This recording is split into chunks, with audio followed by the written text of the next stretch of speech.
The 2020 election was not stolen. It was safe. It was secure. Those are the takeaways from yesterday's release of the Arizona Attorney General's report debunking election fraud claims. But all new at 6, ABC15's Mark Phillips shows us some Republicans in the Arizona legislature continue to press their belief today that elections in Arizona are rigged.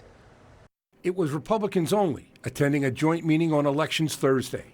Democrats boycotted. The hearing focused on alleged threats and allegations of foreign and domestic manipulation of Arizona's elections. I would argue international manipulation, we talked about, and then the federal executive branch, I argue at this point, has gotten completely off the rails. One of the experts testifying was Ivan Raiklin.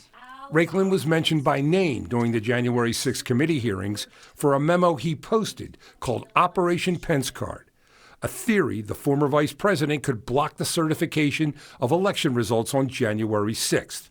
What his testimony means for future Arizona elections, well, we'll have to wait and see. I hope the release of this report gets some people to realize that they've been lied to, even if they've parroted that lie, even if they take some pride in feeling like that's what their tribe wants to talk about.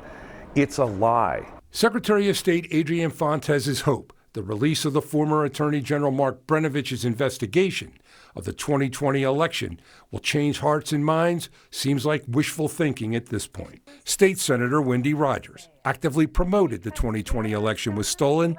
When investigators from the AG's office wanted to question her under oath about what she knew, Rogers refused. Rogers led the elections hearing Thursday.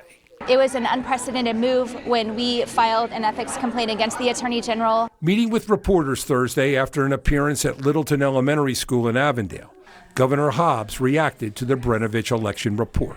It is concerning, to say the least, that an elected official would use their political position to further their political interests, cover up information, report information contrary to what the investigators found. 30 miles away at the Capitol, there was no discussion or consideration of what was revealed by a 60-person, 10,000-hour investigation of the 2020 election.